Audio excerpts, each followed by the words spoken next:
Swamy's petition that all the 6 accused in the Delhi gang rape case be tried under the Indian Penal Code has been dismissed. Now, this was specifically in regard with the juvenile accused to treat him not as a juvenile in this case because it's the rarest of the rare cases, and to treat him, or rather to deal with his matter also under the IPC and not under the Juvenile Justice Act. That was the petition of Subramanian Swamy, and that has been dismissed by the court. Atir Khan, Associate Editor, is now joining us with more details. Atir, why has the court dismissed this petition? On what grounds?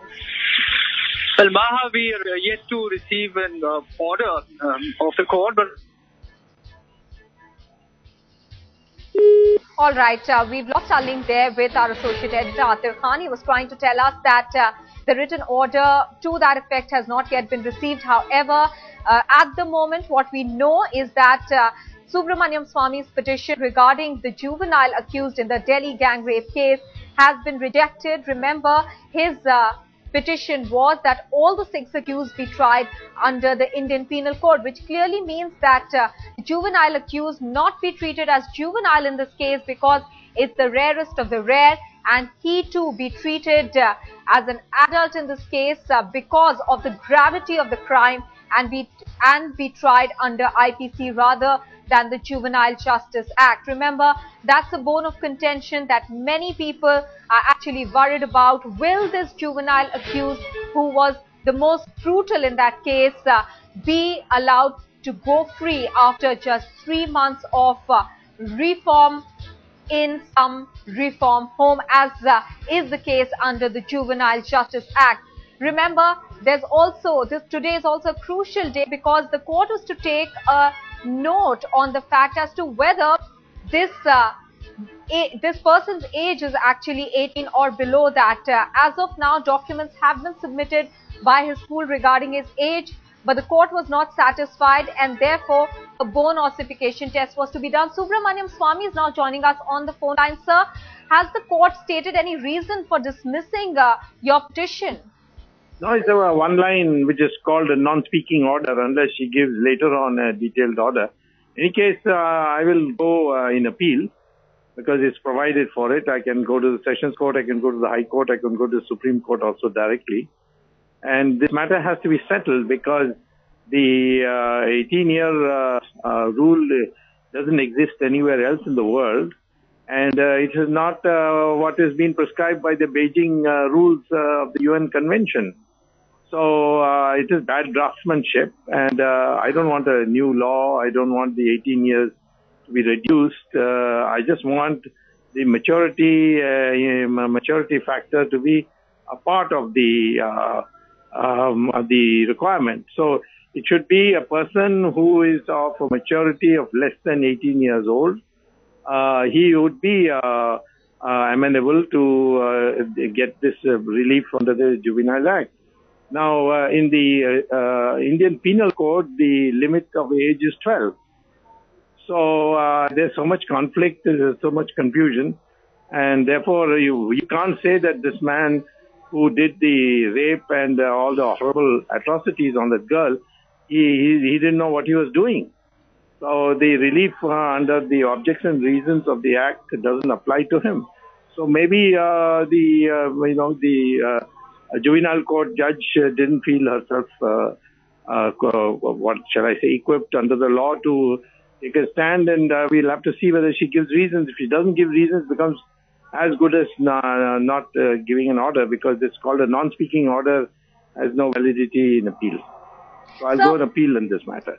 All right, sir, you will appeal in this matter. What we'd like to know from you is that, was your petition based on the fact that this was a rarest of rare cases, or the fact that this man was old enough to understand and know the gravity of his crime? Yes, my argument is based on the fact that the close study of the UN conventions, both the right of the child and the Beijing Convention, all these plus the international practice plus what is in the IPC, all put together make out that he is not entitled to be given this special relief. The Juvenile Act was really meant for people who commit juvenile acts like stealing a bicycle or cheating in an exam or something like that. not for rape and then brutality. I mean, unprecedented brutality on the girl.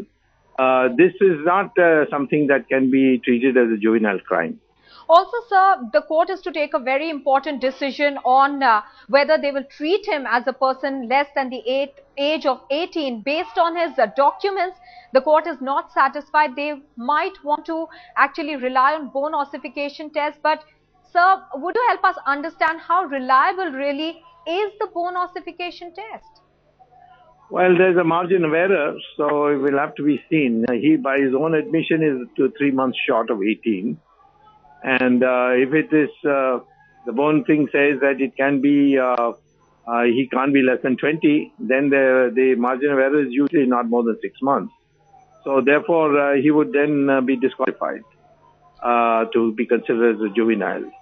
But if it says, no, he can be about 18 and plus minus, then of course, there will be a problem. So we'll await that. That doesn't matter. But I am sure that in the higher courts, in fact, yesterday in the High Court, they only said that you have already got an application before the Juvenile Board. You get a decision on that and then come back to us. So I will consider whether I should take this all the way straight to the Supreme Court or to the Sessions Court or to the High Court. All three are available to me. Sir, what we'd also like to understand from you is that the country is growing impatient in this case because they want action to be taken against these accused very swiftly, so that an example is set. The case seems to be stuck in nitty-gritties over here. The 6 accused, out of the 6 accused, one, the case of juvenile, or whether he's not a juvenile, it's stuck at that stage. The others want the case to be moved out of Delhi. So, where do we see this case headed really under these circumstances? This is where the judges should show some social sensitivity, you see. In fact, the Supreme Court has ruled in a case which I quoted yesterday in the High Court that more than rules and exceptions and so on, it is a sensitized attitude of the judges which ultimately matter. And judges should be sensitive to the kind of crime that is committed by a juvenile instead of working within the four corners of the regulations. So how soon are you going to appeal?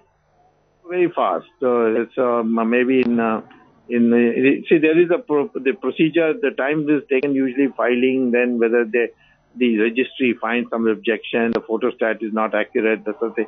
I would say within the next 10 days.